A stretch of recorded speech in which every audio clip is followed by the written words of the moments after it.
Look at this. This is a tome my partner in crime actually got me for, was it Christmas? Christmas. I haven't read it yet. I keep forgetting it's back there because it's back there. I got to put it where it will go in the rotation. So I'm going to set it here. Worth your time, I promise you. Wait. Oh, cameras are on. People expect us to stop to talk about something meaningful besides what Zach and I nerd out on. What's up, people? It's the Mile High Huddle podcast. Stoked to have you. I'm your host, Chad Jensen. With me, my fellow football priest. You know him, you love him, Zack Kelberman. Zach, today the Broncos practiced. It wasn't a practice fans were allowed to be at. However, some news we got to get to. First things first. Some Broncos fans a little bit worried about this injury to Justin Simmons. Tell them what the score is. What's going on with him? Well, Simmons has been absent from practice. I don't know what's going on with my voice, first of all, so apologies for anyone listening and kind of cringing a little bit. Simmons hasn't practiced for a few days. He's been on the sideline, and Sean Payton revealed that late last week, Simmons tweaked his groin. Mike Kliss is calling it a leg muscle injury, could be a groin issue, but he has some sort of pull. Not too worried about it, Sean Payton said. They're just being smart, precautionary, keeping him out. Shouldn't be a long-term issue, but this makes him highly, highly unlikely to play in Friday's preseason opener, Chad. Yeah. But he has had a hell of a camp. Like he's been tremendous. One of the superstars of training camp. Not that Broncos fans, Zach, really have too much to worry about with Simmons. You and I can get super picky in our expectations for Justin Simmons relative to his let's just say, how highly he's paid and all that. But at the end of the day, he's a vet. I mean, even today, Sean Payton highly complimenting his football IQ. I mean, he's just a smart dude, sharp as a tack, great leader, and one of the early stars of Broncos camp. Like, he's the guy who's been playing quarterback in Sean Payton's offense for the last 16 years. Like, that level of anticipation of what's coming next. So I don't think you have to worry too much about Justin Simmons. They'll rest him for a minute. He'll be fine. Yeah, and I'm excited in the interim to see where the reps go at safety. Obviously, this means Caden Stearns is safety one now. Kareem Jackson is probably back in the starting lineup temporarily. But after them, you have Delarian Turner-Yell, you have Devin Key, you have J.L. Skinner, you have P.J. Locke. I want to see what some of these young guys do with the reps in Simmons' absence. And that's a very interesting topic and a timely one. But real quick, I'm going to grab David, the Papa Bear, as he is known in his sector. Appreciate you, bro. Jumping in early with a super. I mean, we just love and appreciate you. Yeah. Big Dog. He says, good evening, Broncos country. Chad, Zach, Dylan, Deacon Scott, 12-5, Buckham × 3 with a B. MHH for life, Denver Bronx for life. Really appreciate you, brother. Seriously. Helping us keep the lights on, David. But speaking of like who steps up, like where does this opportunity go? Because no one's obviously, Zach, is going to feasibly unseat Justin Simmons barring a season-ending injury, which this is not. But it was interesting that some Kareem Jackson remarks came out today. One of which was him talking about that. I'll give you the paraphrase takeaway here. I love Caden Stearns, but I came back for a 14th season because I came back for a 14th season. It's my responsibility to, if I'm not going to turn my back on anybody, but I'm here to win the job. And then when I win the job and I'm on the grass, I'm there to win the game, et cetera, et cetera. So it is interesting because Caden Stearns, all of a sudden battling with Kareem in the picture. And now maybe this gives him a little bit more rope to kind of show the new Sean Payton staff what he can do. Getting kind of Melvin Gordon vibes from that comment, a little bit, or Joe Flacco vibes. I'm the understood quarterback. I'm not anyone's mentor. I understand why he said that. He's a competitor. He wants to play. He wants to start. It's not easy to, pass the torch to the new guard, but Caden Stearns runs circles around KJ athletically. He has better ball skills. He's pretty decent in run support as well. He needs to be the starter. It should be Simmons and Caden Stearns as the understood starters with Kareem Jackson coming off the bench. But at least KJ will get his wish temporarily now with Simmons picking up that groin injury. So just for the sake of being thorough, guys, and then I'm going to grab your super chat. So thank you, everybody, for being patient. But here's exactly what Kareem said. All right. This is via Zach Stevens. Does great work over at DNVR. Here's what he said. Quote, this is Kareem. I love Caden to death. He's a huge part of this team as well. going into his third year. I'm sure the team, expecting big things from him, as am I. Caden is still my teammate. I still love Caden. Obviously, competition is competition, but at the end of the day, I'm not going to turn my back on Caden. I'm going to still help Caden every way I can, whether it's on the field or off the field. At the end of the day, I feel like it's my responsibility to give whatever knowledge I have to the guys in that room, and Caden's included in that, regardless of the situation that we're in. It's not his fault. In other words, Zach, that he's my primary competition to see in the field. Again, I understand where he's coming from, but KJ in the back of his mind realizes he's on the back nine of his career. Caden Stearns is on the front nine. He's just coming up. He's just ascending, and he's the future at the position. So KJ can hold on to that for as long as he wants, but it's only a matter of time before Caden's the full-time starter. Scott's reminding us. Remember last year when Kareem was asked if he plans on starting, and he laughed, "Why wouldn't I?" Yeah, it'll be hard to unseat him, honestly, even though he's lost a step or two, at least based on what we've seen from him the last couple of years. He's so smart, and he's such a magnetic leader for the other guys on the field that it will be hard for Caden Stearns to unseat him. And if he does, by golly, that will have meant he earned that damn honor. So, Troy, what's up, dude? Thank you, big dog, for the super chat. Hey, guys, he says, glad to hear Russ is stacking days. I hope that it's true. Can't wait to see on Friday. Michaela is right, though, that it is odd to look so forward to a preseason game. Have a great show. Yes, it's like the preseason, Zach, will be like, by the time you even get to 3 weeks into the season, like you're going, wait a minute, what was it? Because now football's everywhere, right? It's ubiquitous. It's on Sundays, it's on Mondays, it's on Thursdays, and the games freaking count. Plus, you got college football happening on Saturdays and Fridays, and you're going, wait a minute, like I went from being starving Marvin, no football, to like completely inundated, and you forget about it. But yeah, it's going to be fun. Looking forward to Friday. Yeah, it's paradise for me. Football all weekend, football season. I can't get enough of it. At least we'll actually see the starters, though, in preseason this year. I think that's a big reason why fans are so excited. And Sean Payton came out today said, Chad, that they're going to play about 15 to 18 snaps. He doesn't go by length of time. He goes by snaps, and we will see everyone minus the injured players on the field. David Wilder, so great to see you tonight, my friend. Thank you for a very, very generous super chat. Thank you, David. And he's saying hello to everybody. Chad, Zach, Scott, and Broncos country. Really cool to see you, big dog. Hope you're doing well, David. Sam Bam also jumping in. Thank you, Sam. Thanks, bud. He says, evening, Broncos country. Looking forward to the game Friday night. Simmons will be fine, he says. Go Broncos.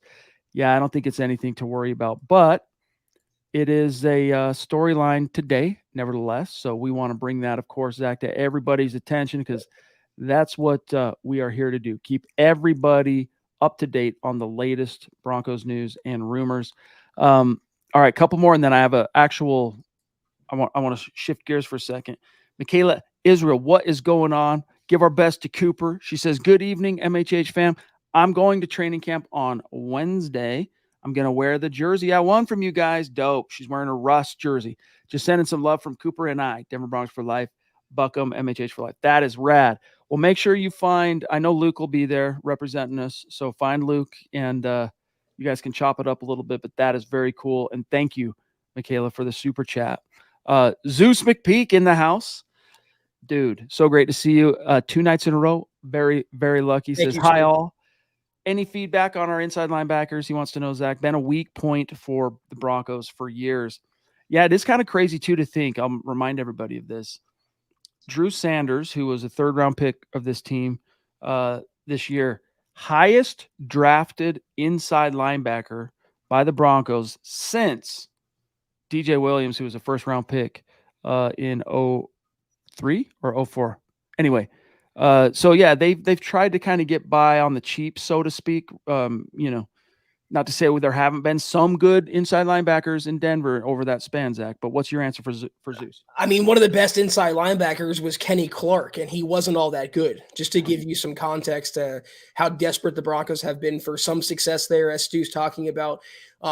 you mentioned Drew Sanders, and Sean Payton talked about Sanders and complimented his traits, both intangible and tangible, his intelligence, and they're really showing, and he's really showing why he was so highly drafted by Denver, and why, as we talked about last week, the Broncos can weather the loss of Jonas Griffith, who tore his ACL. I mean, after Josie Jewell and Alex Singleton, two entrenched veterans who know what they're doing, the quarterbacks of that front seven, you have a really highly touted, athletically gifted, smart, instinctual player in Drew Sanders. And I cannot wait, Chad, until he gets on the field. I think they're going to be okay if this is one position group, Zach, that manages to consistently kind of stave off the injury bug. Not to say a nick or two here and there, but I mean, as long as you're not sustaining like multi-game, let alone season-ending type injuries to either Singleton or Jewell, I think you're going to be okay. And that, like you said, the injury to Jonas Griffith only kind of opens that can of worms, gets the clock going, so to speak, on Drew Sanders, which can only be a good thing. He's a very talented young guy. He's going to make an impact, and it looks like sooner than later. So, Colby, what's up, dude? The Triple C in the house to say, first preseason game, it should be interesting, wondering what starters will play and for how long. Well, Zach kind of answered half of that particular equation, but I mean, from who's going to play, I think pretty much everybody who's not dealing currently with an injury or who hasn't been injured, let's say, since camp started. I love what Sean Payton said the other day. I can't quite remember if it was Friday or Saturday, but he was asked if starters are going to play in the preseason.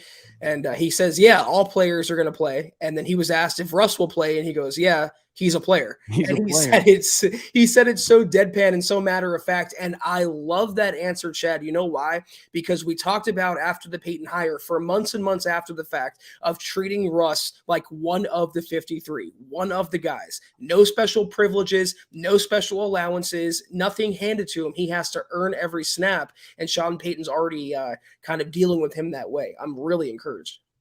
By the way, Mike, and those of you interested in this Bronco anonymous source talking about Payton, we're going to get to that. Hang tight. Andrew Lampy, what's up, dude? Great to see you. Thank you for the stars, my dog. Longtime supporter and member of our community, says, thanks to all the MHH crew for all the updates. Only place I go to get my Bronco updates. Seems other outlets have an anti-Russ agenda. Interesting. I mean, that doesn't surprise me. I read Mike Kliss, Zach, in the sense that we cite him often on our articles. I don't read any of the other outlets, with the exception of when we do cite something that's newsworthy, like today, for example, citing Zach Stevens of DMVR with a great interview with Kareem Jackson. And Zach does do good work, but apparently from what Andrew's saying, that there's a lot of boo birds on Russ in Bronco media. I'm not going to, name call anyone or publicly point the finger. I respect everyone that covers the Broncos, the work they do. We're all kind of playing for the same team. Though I will say nationally, there's that obvious Russ bias, Chad, and Andrew's 100% correct. Twitter, for an example, is so active and chirpy, no pun intended, when Russ has a bad practice. But when he has a good practice, dead quiet. It's funny how that works. There is definitely an anti-Russ agenda. It seems like even some Broncos fans want Russ to fail just so they can say, hey, I told you so. But I don't think he will. And I think we'll all, meaning the supporters of Russ, have the last laugh. Indeed. A quick shout out, Patrick. Great to see you, my friend. Aloha. Right back at you. And then Scott Busby. We love you too, big dog. We love you too. And like you, we cannot wait for the season to start. But we get a little bit of a appetizer starting Friday, and that's going to be dope. Guys, before we segue and get the remaining supers and talk about this source, Mr. Producer has it queued up. Sean Payton talking about, for those of you, hey, what starters, what can we expect on Friday? Here's what Coach Payton had to say on that very subject. Shelled it out yet, but they're going to play. We'll figure out how many snaps. We typically break a game into 3 phases: first, second, third phase, and then special teams. We might just do 2 phases, but we'll have a plan, especially as we get into next week. I've got a few notes written down, so I don't have a pitch count. I don't have an exclusion list as if someone's got a light injury that we back. But I mean, we can expect to see our guys play a little bit. That would include Russell, right? Yeah, that would include he's a player. Boom, right? Love it. Okay. Because we hate to keep our super chat superstars waiting, we're getting these, and then we'll segue to this anonymous source. Sam Bam, again, brother. Love you, big dog. Also, your profile pic on YouTube remains one of our faves, so love it, dude. It says, any news on who the front runner is for the starter at center? Cushenberry, Forsythe, anyone else? No. The front runner is clearly Lloyd Cushenberry. Like, it's his job. When you hear that phrase, it's his job to lose, it literally is Cushenberry's job to lose. They made him available for post-practice presser Saturday. And, they don't do that unless it's a noteworthy player, a starter caliber guy, or a, high-profile rookie, highly drafted rookie. So Cushenberry, outside of Zach, an injury or something like drastic changing in this preseason, like Forsythe just like mopping the floor, Kyle Fuller or whatever, it's going to be Cush. Yeah, and you're right about his job to lose. We said it for weeks and months that unless he suffers an injury or just completely falls on his face, it's going to be Lloyd Cushenberry as the center. Forsythe hasn't done enough quite yet to unseat Cush, who has the experience, obviously, and the belief in both Sean Payton and Zach Strief that Cushenberry can be a more effective pivot man than he was in the previous regime, though Forsythe is doing work with the second team. He is paving running lanes. He is looking good in pass protection. So maybe down the line they have a starter in Forsythe, but not right now. That's Cush's job.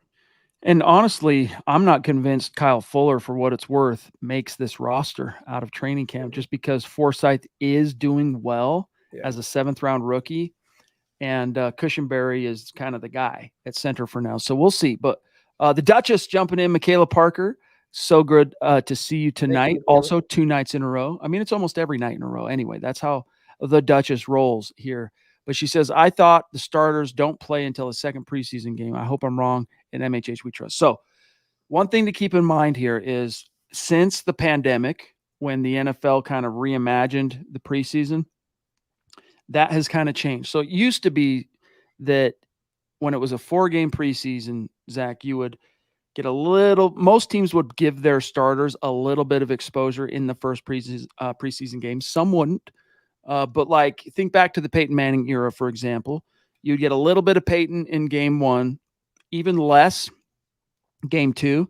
Game 3 would be what they called the dress rehearsal, and they'd play from opening till the first possession of the second half, and then they wouldn't play in the 4th game. But now that there are 3 preseason games, Zach, and we're only a couple of years into that being the new custom, I think NFL teams are still kind of figuring out what is customary, like what they're going to do. And in Sean's case, if he wasn't coming in here, Zach, in a situation where the previous regime that had failed so hard overall in the big picture had made such a drastic decision for preseason. In other words, no starter saw any action in the preseason. Maybe they would wait till game 2, but he's playing them out of the gates. He's going to expose them to some of those snaps immediately. You're right on both points, but the second point is very apparent in the fact that Sean Payton is absolutely disgusted by the way Nathaniel Hackett ran the Broncos last year. And I'm going to give you some context to that comment because this is straight from Sean Payton's mouth today. Quote, what he doesn't want to see on Friday against the Cardinals. I don't want to see 10 guys on the field. I don't want to see uniforms off after we're done playing with sunglasses on and Gilligan hats on and interviews during the game. What Sean Payton meant there was, I don't want to see Nathaniel Hackett's Broncos. And you know what? Who could really blame him after the crap show that we all witnessed last season? In both action and word and deed, Sean Payton is undoing everything that Hackett did in 2022. Well said, brother. Hey, Ryan, what's up, dude? He says, hey, fellas, first time super chat. Welcome. Welcome, Ryan. Thank you. Appreciate you. Love watching you guys. He says, good insight. Broncos fans here in St. Louis, Missouri. Awesome. Keep up the stellar work. Denver Broncos for life. Really cool, man. Well, first of all, thank you for the super chat. And we do appreciate you making yourself known. So any topics you want us to get to or get in the conversation with the community, put it in the chat, my friend. So welcome, Ryan. Howie in the frickin' house, dude, saying, evening, gentlemen. I am a full believer in Sean Payton. Starters playing in the first preseason game, Personally, I'm all for it. Can't know what works till you see it. Who needs a great preseason to earn a starting role, and who will be the sleeper? Hashtag Buckham Denver Broncos for life. Awesome, dude. So very interesting topic. Big boy stars. Thank you, big dog. Love it. Thank you, Howie. Interesting topic. And this is one that Eric Trickle delved into on the website today. So there's a really nice long form article. If you guys go check it out when you get some time, of the 12 players in preseason game one with the most to lose and the most to gain. But I would say for me, his specific question about who needs a great preseason, generally speaking, to earn a starting role, and then who's a sleeper. Two different topics here. To earn that starting role, offense, I think it's pretty well set unless we want to think about that third receiver. Who needs to have a big preseason to be that starting receiver, that third wideout, Zach?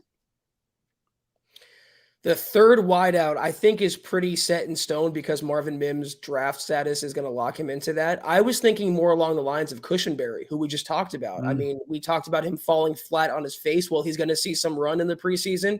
And if he doesn't show out well and Alex Forsyth looks better, then maybe we see a switcheroo before week one. The other person who came to mind, not the obvious choice here, but it's worthy to talk about, Elliott Fry. You now have two kickers on the Broncos roster. He's going up against a kicker who's more seasoned and more experienced, and I think a better, more reliable leg overall. So he has to step up or else he's going to be cut. Yeah, you almost forget about the kicking situation, because Sean Payton doesn't like certain storylines or like individual non-team oriented storylines to outpace or eclipse what they're doing every day and become distractions. So like, I won't spill any state secrets here, but suffice to say, we've had our guy at every single training camp practice, and Zach joked about it last night. Word out of North Korea. I mean, Broncos HQ.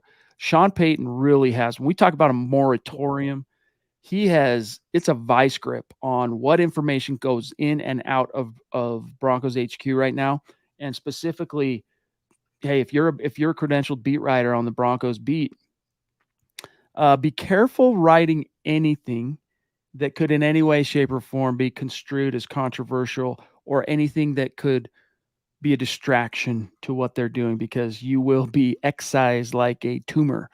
David, what's up, dude? Again, what's happening? He wants to know with the kicker competition. Has anyone set themselves apart in camp?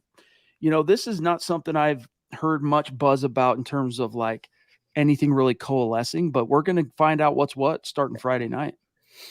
Yeah, some other team like beat writers, other teams like if there's a kicking competition, they have stats.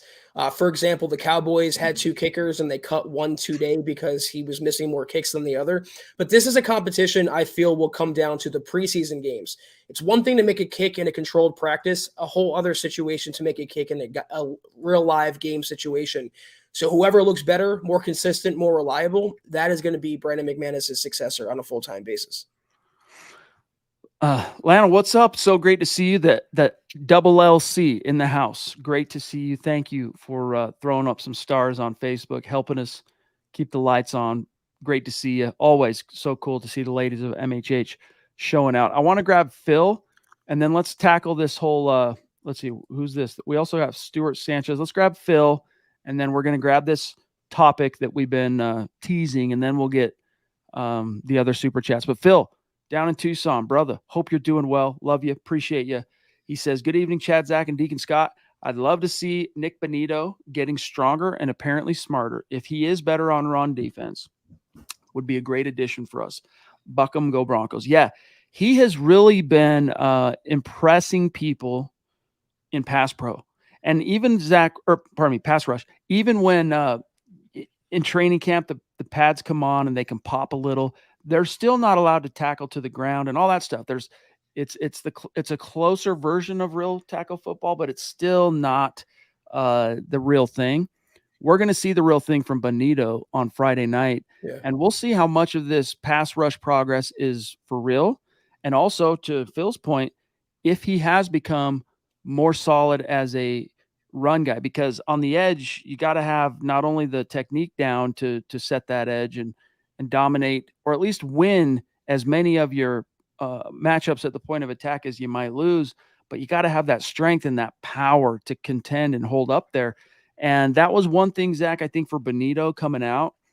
You know, you hear about players needing to build their NFL body, and he was one guy where it was really very much the name of the game. So intrigued as well to see what he looks like Friday night.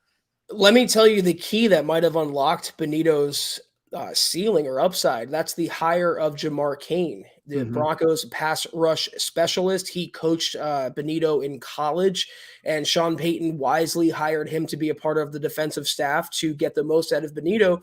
Second round pick, it's really put up or shut up time. He's not a seventh rounder like Jonathan Cooper. He wasn't a UDFA.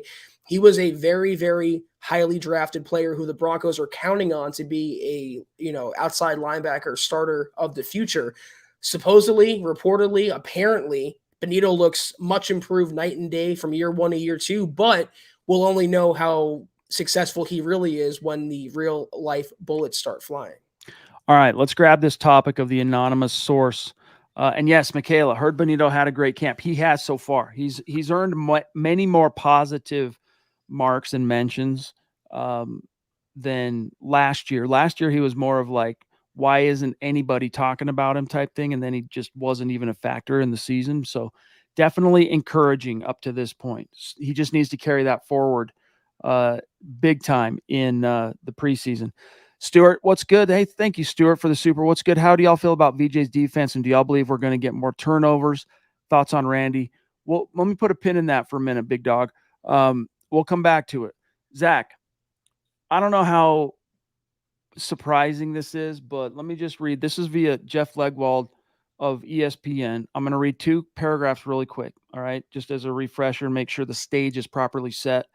But Sean Payton's castigation publicly of Nathaniel Hackett right when training camp started, as he writes here at Legwold, raised more than a few eyebrows across the NFL, as well as in his own building with his interview. It was with USA Today, calling Nathaniel Hackett's 15-game tenure as head coach last season, quote, one of the worst coaching jobs in NFL history, in an attempt to support quarterback Russell Wilson.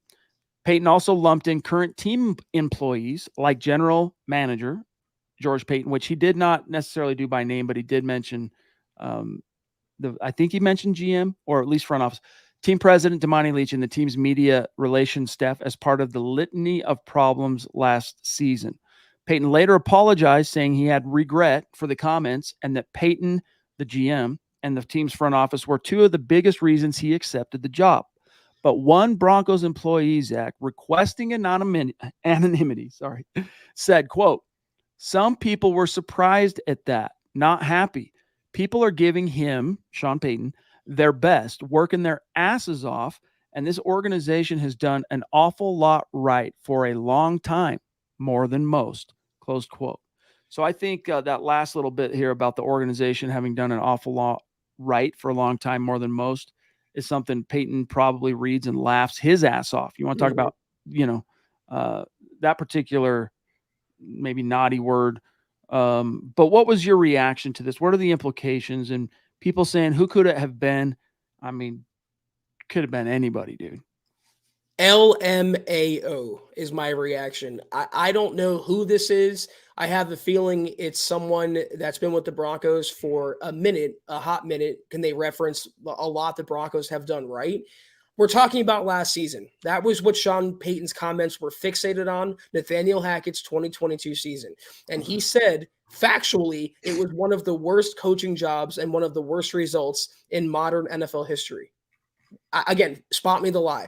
I have a feeling it could be someone with the PR department, someone that's embedded in the front office that's not George Payton, maybe an assistant, but they haven't done a lot right. They haven't been to the playoffs since Peyton Manning hoisted that glorious SB 50 trophy. They haven't had a winning record since 2016. They've been swept year in and year out by Oakland and Kansas City. That's not doing a lot right. That's failing at every turn, and Sean Payton correctly called that out and is in the process of fixing that.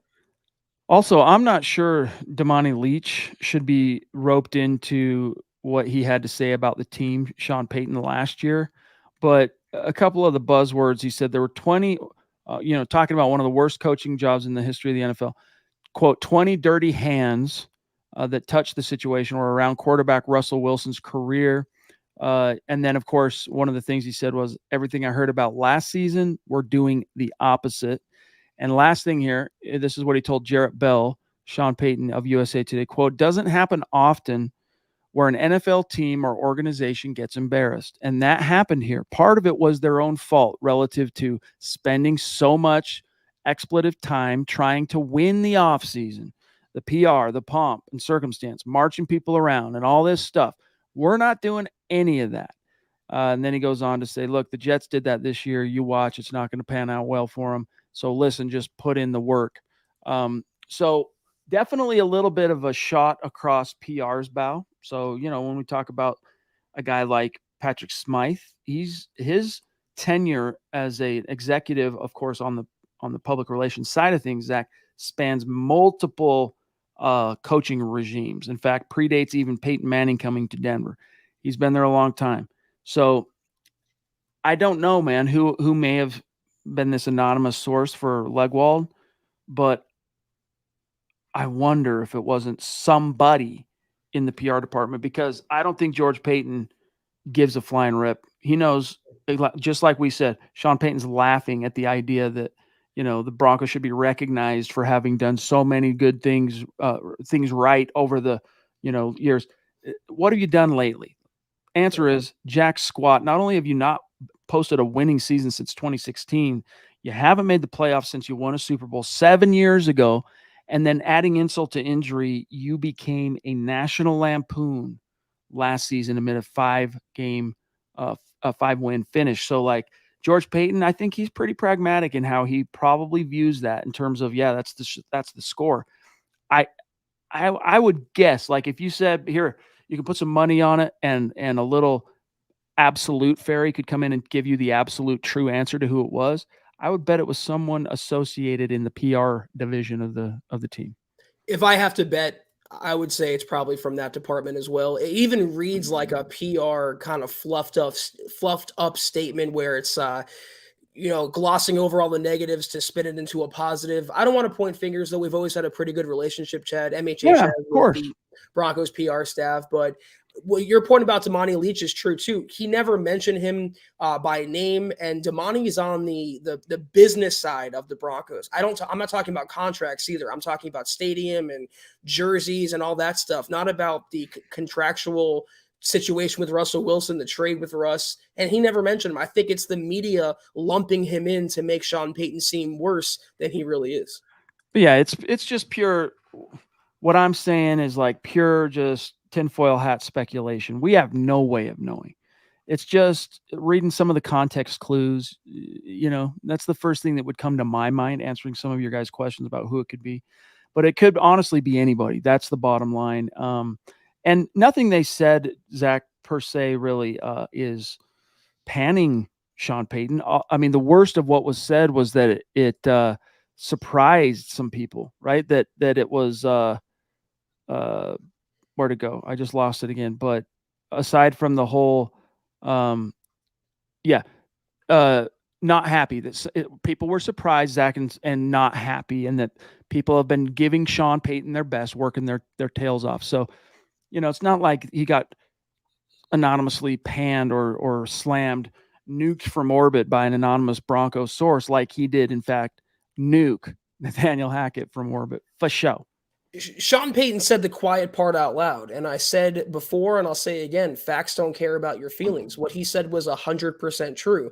But this reminds me, like, the backlash.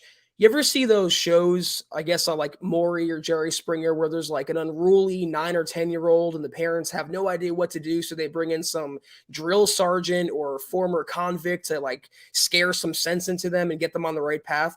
That's, in a way, what the Broncos have done and needed under Sean Payton. They've got a way with so many losing traits and characteristics over the last 7 years that it can't continue anymore. And Sean Payton came in and realized how bad it was, how deep the swamp goes, and he's in the process of undraining that swamp. So I can't hate it all. By the way, Zach's favorite quarterback of all time just got a job today, Teddy Bridgewater, joining the Detroit Lions. Number one Teddy fan here. Jared Goff. Anyway, hot news of the day. Teddy Bridgewater got a job on August 7th. Stuart, let's actually answer your question, my dog. Thank you for your patience. How do y'all feel about Vance Joseph's defense? And do you believe we're going to get more turnovers? And then, of course, Randy Gregory. So, Zach, how do you feel about Vance Joseph's defense and the idea of getting more turnovers? Damn, I feel really good about it so far. I'm not trying to overreact to training camp and go against my own word, but I wasn't, and I talked about this last night, I wasn't expecting the defense to be as aggressive and what's the word I'm looking for? Opportunistic as they have been. Simmons is intercepting Russ at almost every practice. Damari Mathis, PS2 look great. Jaquan McMillian looks really good as a cornerback. Zach Allen has been a monster at defensive end. You've had good production. We talked about Drew Sanders.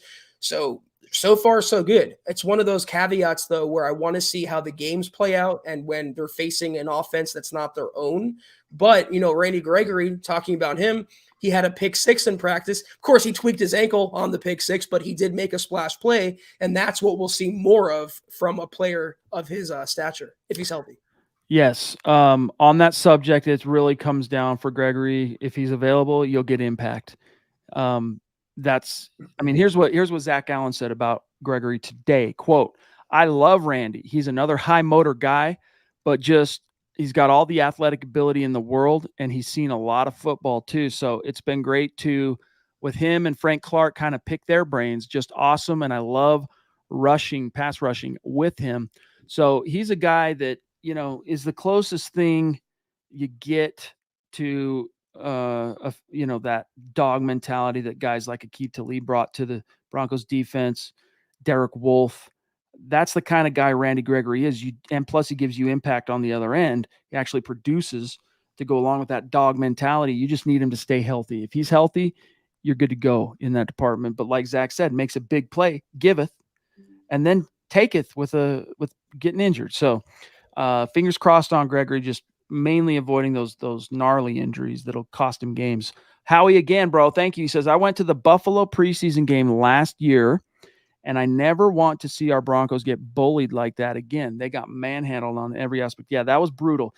And I'm glad you brought that up, Howie, because that game in particular was a great juxtaposition of how two polar opposite football philosophies shake out in the wash. And that is McDermott's lunch pail attitude, kind of like Payton. We're playing tackle football here, so our guys are going to play and practice tackle football, versus Nathaniel Hackett going, you know what? I think we can outsmart NFL custom and tradition and all this banging our heads against the wall in this summer. That's why guys get hurt in the regular season. By the time they get to the games, man, they're burnt, and their muscles and tendons and everything, they get injured, and their bones, now they're weak. So we're going to outthink 50 plus years of NFL applied wisdom. And we're going to say, sit all of our starters, and it'll come out in the wash for our benefit. And that Buffalo game, Zach, especially in hindsight, ended up being a great reflection of the reality of how misguided that was for the Broncos. Yeah, and I'm still eating crow over it because I said this time last year, oh, don't worry about it. They don't have to play. The offense is going to hum under Hackett. Russ is going to look good. Injuries won't be a big deal. I was capital W wrong on every aspect about that. But you're 100% correct, Chad. The only thing that I can really tack on here is the Broncos will lose games this season. They're not going to go undefeated, but I promise you, they are not going to get bullied in any game. They're not going to get blown out in any game. They're not going to get manhandled. They will give their all and their hardest to every team they face. Amen. Shout out. We got the Mile High Dutchie in the house, Albert Knoppers. Great to see you tonight, my friend. Hope all is well with you and yours. Okay, let me see. I feel like we're leaving some people to languish. We're trying to get to the main content subjects for tonight. So hopefully you guys are understanding of that. Michael says, working our what's off equates to 5 wins. Please. Tired of losing. Hashtag rose-colored glasses. Exactly. It doesn't matter. Look, I agree that from a macro perspective, even post Mr. B passing away, RIP, the Broncos did always conduct themselves from like a PR perspective, how the fans were treated through, the charity things and the support of the community. Broncos continue to do that and exemplify kind of the Mr. B model and image of the team. But when it comes to the bottom line of why we're all here, did you win on Sunday? It just comes off, Zach, as extremely hollow and in some way, whoever that individual was, highly, highly oversensitive, transparent, ridiculous. Like, you should not be bringing up with it. You just lose all credibility. Whatever you had to say, the fact that you had to say this organization has done an awful lot right for an awful long time. No one gives a flying flip because it's about what you do on Sundays. It's one thing, Zach, to have 1 or 2 years where you're kind of out of the party, but to go nearly 3/4 of a decade and not just missing the boat by a hair, right? We're not talking 7 seasons, Zach, of what happened in 2016 where you went 9-7, narrowly missed out on the playoffs. No. What's the most games this team has won since Gary Kubiak resigned in a single season? I'll tell you, 7 games. That's the most that this team has won in a single season. 7 games. So nobody that's associated with the team, let alone fans, but players, coaches, media, fans, no one wants to hear about the awful lot the team has done right, or that we're all working our butts off for Sean Payton. If that's the case, keep your mouth shut, put your head down, and keep doing so, because this kind of stuff that you're doing right now, leaking BS to as an anonymous source, Zach, to an ESPN great writer though he is, of course. I mean, Legwald, legendary media figure, but that kind of stuff is exactly what Sean Payton is trying to eradicate from the Broncos culture. You can't have it if you're going to be a winning franchise. Uh-oh. Am I frozen? Is it Zach? Okay. Yeah, I got to remember that. Whoever comes off the screen, that's the one. So Zach will be back, guys. So Mike, brother, thank you so much for the super. And I'm sharing a brain with you, my dog. I'm sure Zach is too. Divine Breaks, what's going on? Great to see you as well. Thank you for the super. Saying, with VJ's defense, there's a lot to look forward to because he's had more time to adapt, be better, and develop. Now under Sean Payton, VJ has no other choice but to be more meticulous than ever. Yeah, and this is one of those subjects where I wouldn't say Zach and I differ by it's not a chasm.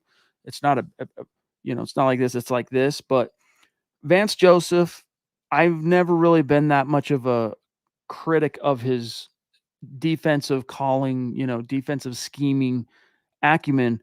He was way in over his head as an overall team leader who's in charge of managing every aspect of the team as a head coach. But if you think back to his tenure as head coach, which granted was only 2 years, but Joe Woods was his defensive coordinator. And there were times Joe Woods had things humming okay, but there were a lot of times where things would go off the rails, at which point at halftime, VJ would take over play calling, and the defense would go from looking like, a hot knife through butter could get the job done to all of a sudden making plays and allowing the offense that was failing to do its part to kind of get back into the game a little bit.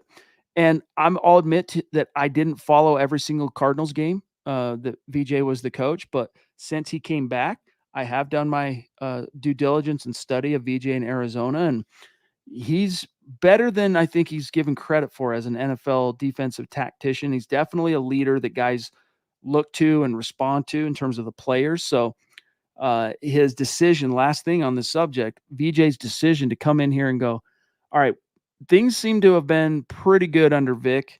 They defensively, Ejiro Evero was smart enough to kind of keep the status quo, especially relative to scheme itself, the base scheme and the nomenclature. I'm going to kind of follow that model, and all of his players have complimented him for it. It's made it a really easy transition, which has allowed them to play free out of the gates because their information download is nowhere even close to what the offense is going through. So all that buffering power that they're having to expend on offense to remember their play call, remember, the X goes here, the Z does this, my blocking assignment is this, that. the defense, man, they're long past that. They learned all that stuff 4 years ago, and that's a credit to BJ for being smart enough to kind of figure out how to graft his thing into that existing model. Oh, we're hearing here from Scott. Zach's power got knocked out by a wicked storm. Don't expect him back. All right. Well, it just so happens we're about at the end of tonight's broadcast anyway. And hey, happened to me not too long ago, whatever that was, a week and a half ago. So sometimes that's how the cookie crumbles. But we roll with the punches. You know what we do here. But guys, 45 minutes, any burning topics, get it here in the chat. Okay, I see it. I'm glad you put that on the screen, Scott, because I was kind of going off there. All right, let me take a look here at let me take a look at the chat here.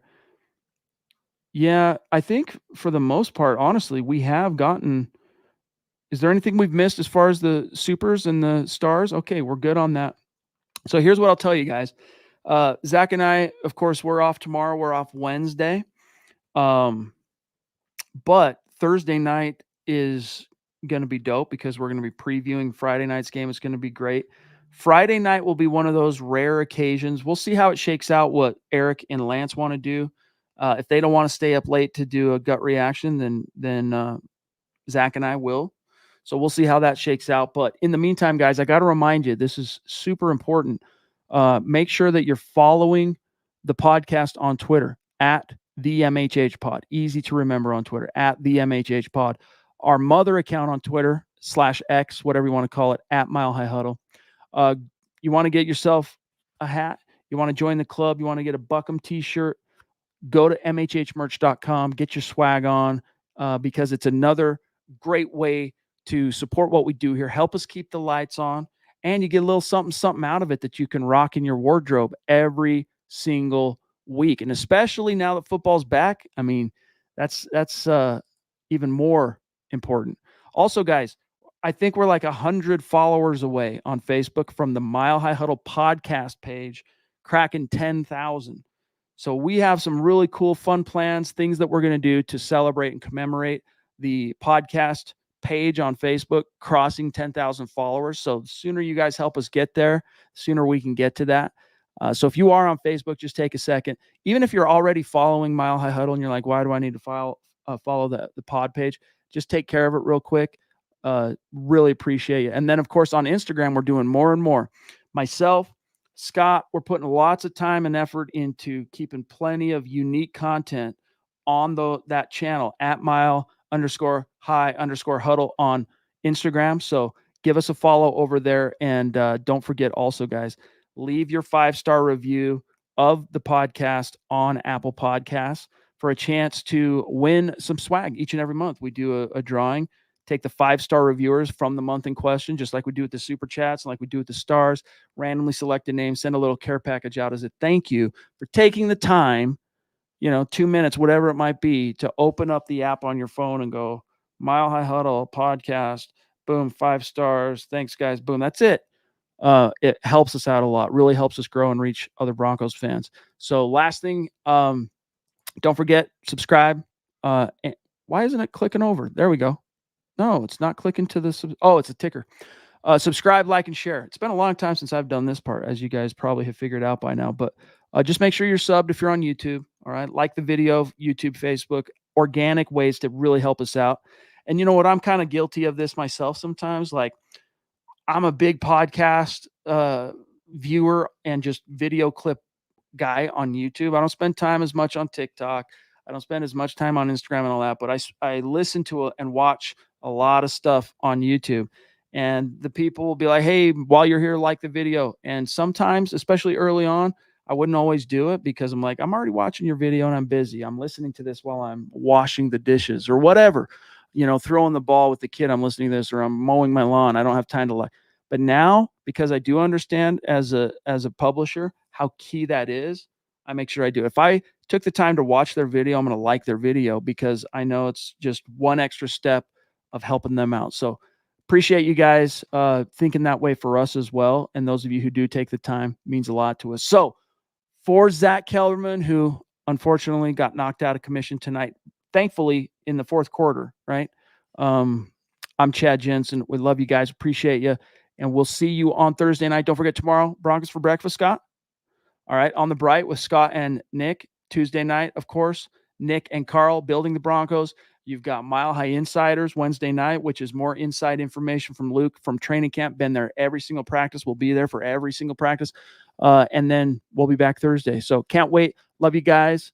I don't have it memorized. Zach's ending thing. Something. I'll just give you that Mile High salute. Love you guys. Appreciate you. Thanks for being here.